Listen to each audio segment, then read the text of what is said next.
You were never exhausted because you cared too much. You were exhausted because you kept giving your soul to people who felt entitled to consume it.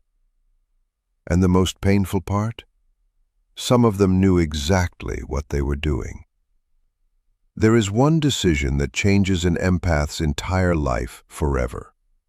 A decision so powerful that the moment it is made, emotional manipulators lose their access. Emotional chaos loses its control, and the empath finally begins to feel peace instead of survival. If this message resonates deeply with you, subscribe to the channel and comment, "I choose peace," below. Sometimes the first step toward healing is finally admitting that protecting your energy is not selfish, it is necessary. Empaths absorb emotional chaos without realizing it because their sensitivity operates beneath conscious awareness. Most of the time, they do not enter a room and intentionally decide to carry the emotions of others. It happens automatically. They notice the tension in someone's voice, the sadness hidden behind forced smiles, the anxiety underneath silence, and the emotional instability people try desperately to conceal. While others move through conversations casually, the empath feels everything beneath the surface. This creates a life where emotional energy is constantly entering their nervous system without permission or boundaries. What makes this dangerous is that empaths often confuse emotional absorption with compassion. They believe understanding someone deeply means carrying their emotional weight personally. So instead of observing another person's pain with healthy distance, they internalize it. They replay conversations repeatedly in their minds, analyze shifts in behavior, and feel responsible for restoring emotional harmony even when the conflict has nothing to do with them. Over time, this creates exhaustion that feels impossible to explain because the empath is not only managing their own emotions, they are unconsciously processing the emotions of everyone around them. This is why certain environments drain empaths so intensely. Crowded spaces, emotionally unstable relationships, manipulative personalities, and constant negativity overload their nervous system. Even a short interaction with the wrong person can leave them mentally exhausted for hours, because their mind continues absorbing emotional tension long after the interaction ends. Many empaths do not realize this pattern for years. They simply believe they are too emotional or overly sensitive, without understanding that their exhaustion is directly connected to emotional overstimulation. Emotionally draining people are especially attracted to empaths because empaths naturally provide emotional validation, patience, and understanding. Manipulative individuals quickly sense this openness and begin relying on it for emotional comfort without considering the empath's well-being. And because empaths fear appearing selfish or uncaring, they rarely stop the cycle. They continue listening, comforting, rescuing, and emotionally supporting until their own inner world becomes overwhelmed by the emotional weight they were never meant to carry. Overgiving becomes self-destruction when boundaries disappear because an empath slowly begins measuring their worth through how much they can sacrifice for others. At first, their kindness appears beautiful and harmless. They listen longer than anyone else. They forgive quickly. They show patience even when they are hurt. They become the person everyone runs to during emotional crises because they know the empath will always make space for their pain. But what begins as compassion slowly transforms into emotional depletion when the empath never learns where their responsibility ends. The problem is not generosity itself. The problem is the unconscious belief that love must always require personal sacrifice. Many empaths were conditioned to believe their value comes from being useful, emotionally available, or endlessly understanding. So they ignore exhaustion. They suppress resentment. They abandon their own emotional needs to maintain connection and avoid conflict.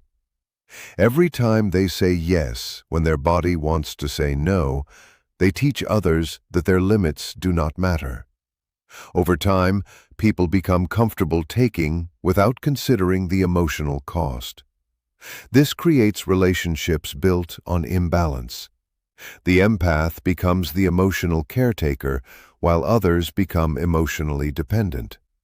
One person constantly gives reassurance, while the other constantly seeks it. One person absorbs emotional chaos, while the other unloads it.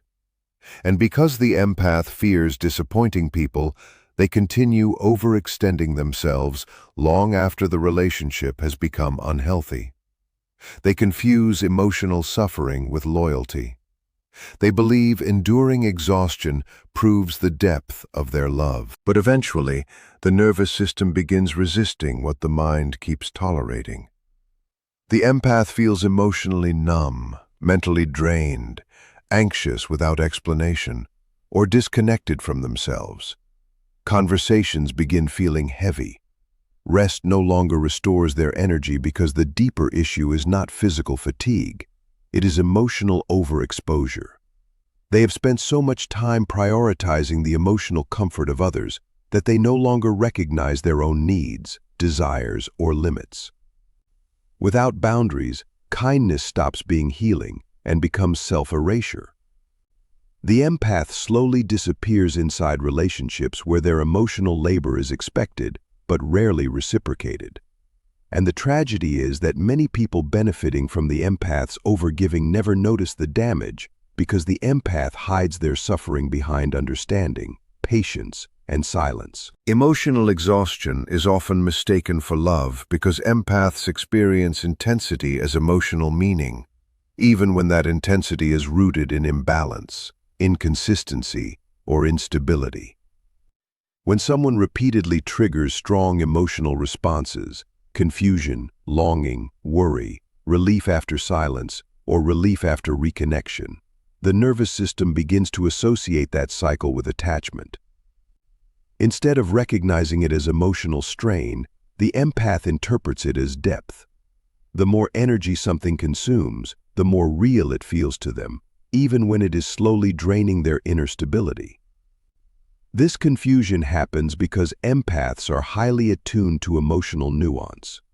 They do not just notice what is said, they feel what is implied, withheld, or unspoken. So when a connection is unpredictable, they spend even more emotional energy trying to understand it, fix it, or stabilize it.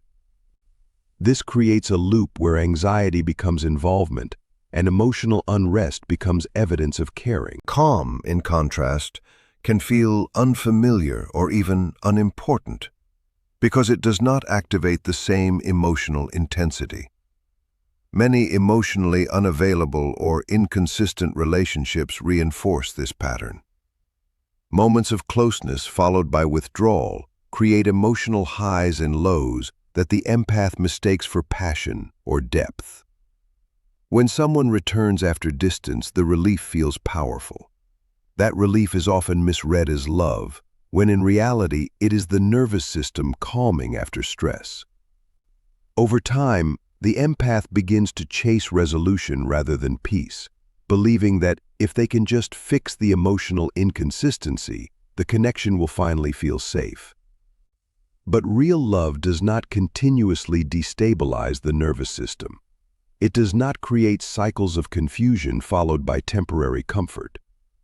Emotional exhaustion, on the other hand, leaves the empath drained, overthinking, and constantly trying to regain emotional balance. They may feel deeply attached while simultaneously feeling mentally fatigued, which creates inner conflict they struggle to explain. They stay not because they feel nourished, but because they are conditioned to interpret emotional turbulence as meaningful connection. The deeper truth is that love supports emotional regulation, while emotional exhaustion destroys it. Yet without awareness, the empath often mistakes the intensity of imbalance for the intensity of love itself. Protecting your peace requires disappointing some people, because boundaries always interrupt expectations that others have grown comfortable with. When an empath begins to prioritize their emotional well-being, They are no longer automatically available, endlessly understanding, or consistently accommodating. This shift is often met with resistance, not because they are doing something wrong, but because others were benefiting from their lack of limits. The moment an empath chooses rest over response, clarity over confusion, or silence over explaining, it disrupts patterns that others may have taken for granted. Disappointment from others is not necessarily a reflection of wrongdoing. It is often a reflection of change.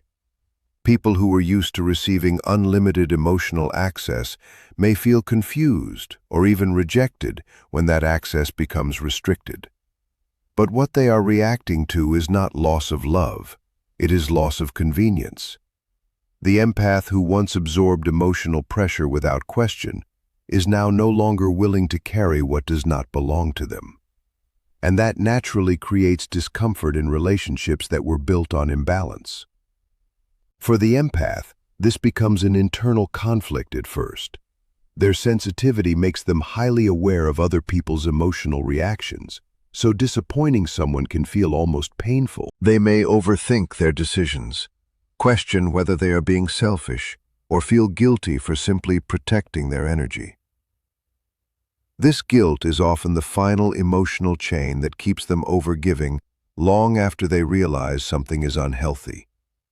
It creates a cycle where they abandon themselves just to avoid being misunderstood. However, healing begins when the empath understands that discomfort is not harm.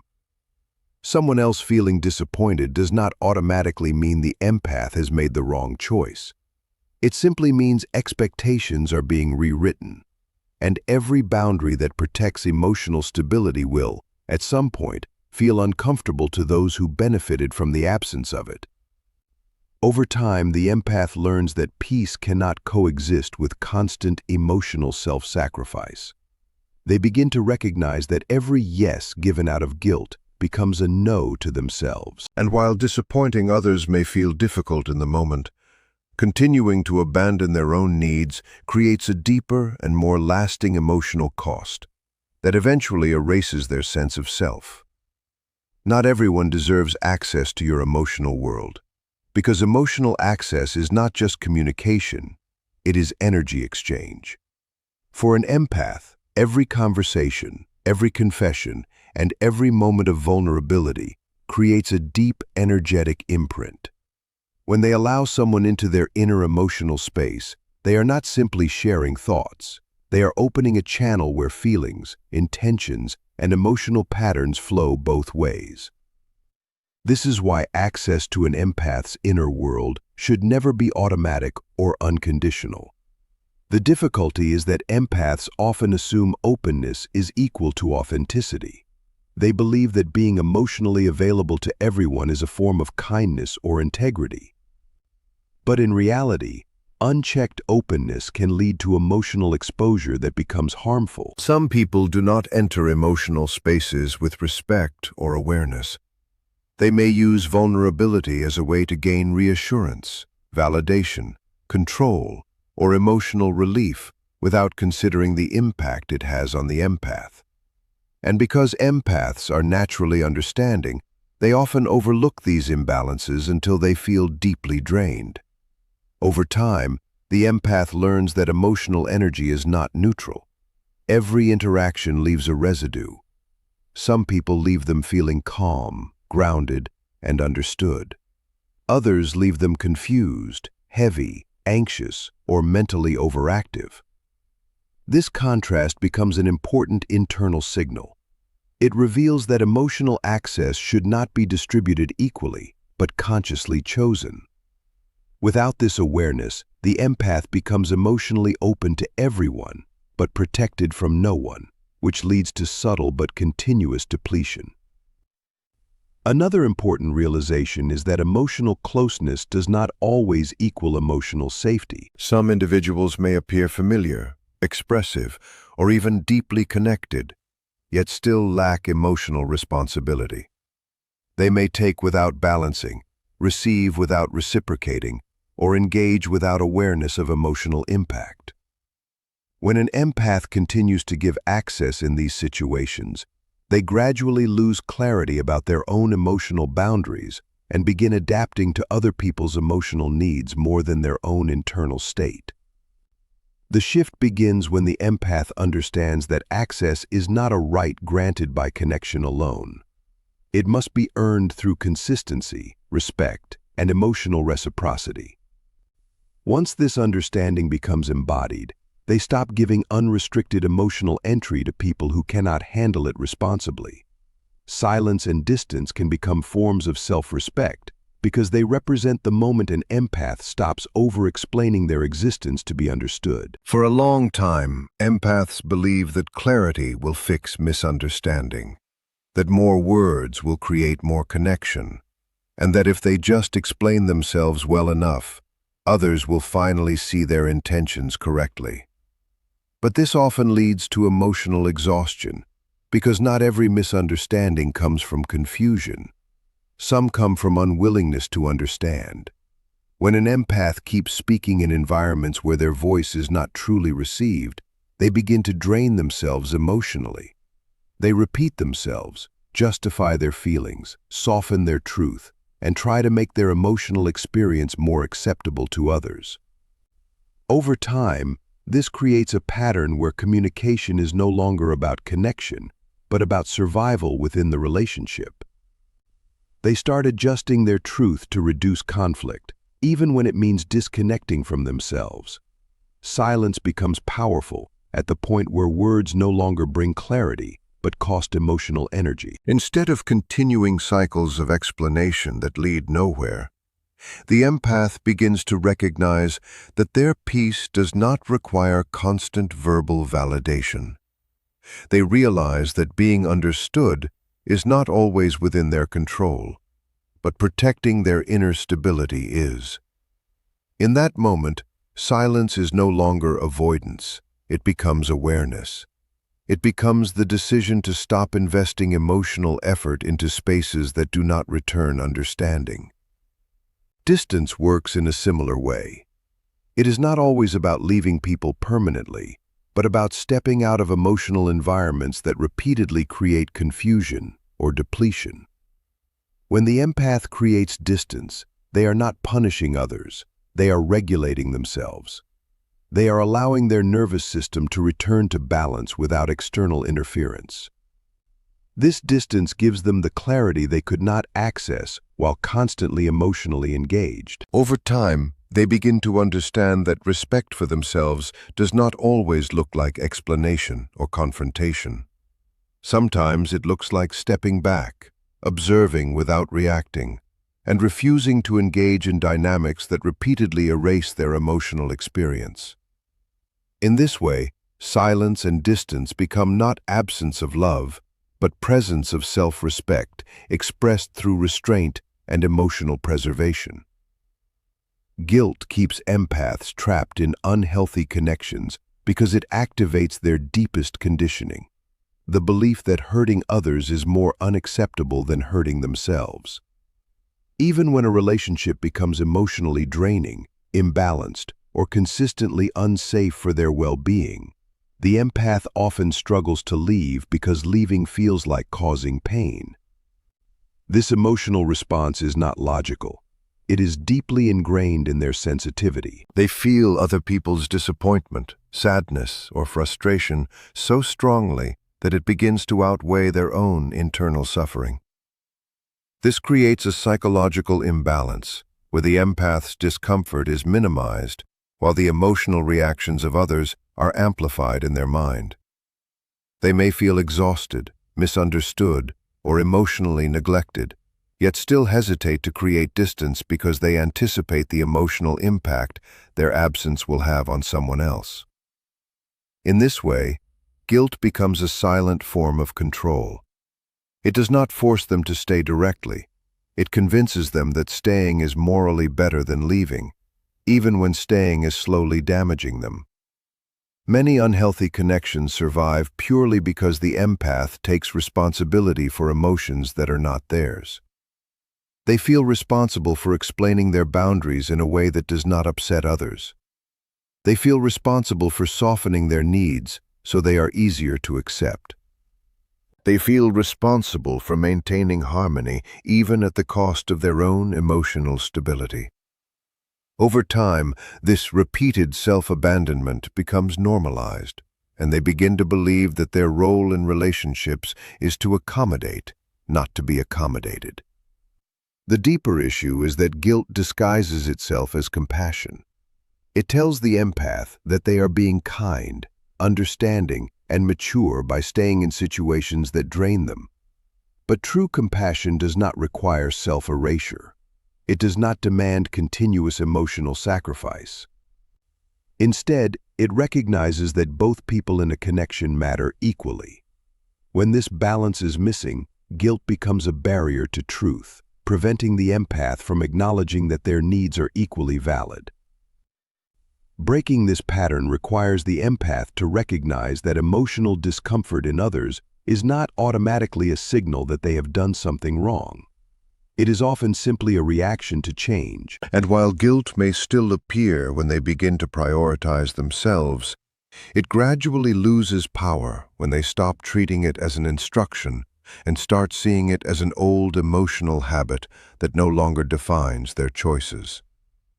The strongest empath is the one who finally chooses themselves, because this moment marks a shift from unconscious emotional survival to conscious emotional authority. For a long time, the empath lives in reaction to others. They respond, adjust, absorb, and adapt based on the emotional needs of the people around them. Their identity becomes deeply connected to being understanding, supportive, and available. But over time, this pattern begins to blur the boundary between love and self-abandonment. Choosing oneself does not happen suddenly. It begins quietly, often after repeated emotional exhaustion, burnout, or the realization that no amount of understanding is ever enough for people who are unwilling to meet them halfway. The empath starts noticing that every time they prioritize others without limits, they lose pieces of their own clarity, peace, and emotional stability. This awareness creates internal conflict at first, because their conditioning tells them that self-prioritization is selfish, while their experience tells them that overgiving is unsustainable. The turning point comes when they stop defining strength as endurance of emotional pain. They begin to understand that strength is not how much they can carry for others, but how clearly they can recognize what is not theirs to carry at all. This redefinition changes everything. It allows them to step back from emotional chaos without guilt, to pause before responding, and to choose relationships based on mutual respect rather than emotional dependency. As they begin choosing themselves consistently, their relationships naturally shift. Some people distance themselves because they were connected to the empath's over-availability rather than their authentic presence.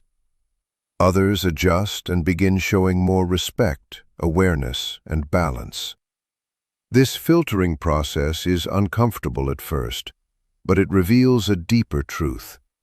Not every connection is meant to remain the same when self-respect enters the equation. Eventually, the empath realizes that choosing themselves is not an act of isolation, but an act of alignment. It is the moment they stop living as emotional caretakers for everyone else and start living as a complete individual with needs, limits, and inner stability that deserve protection.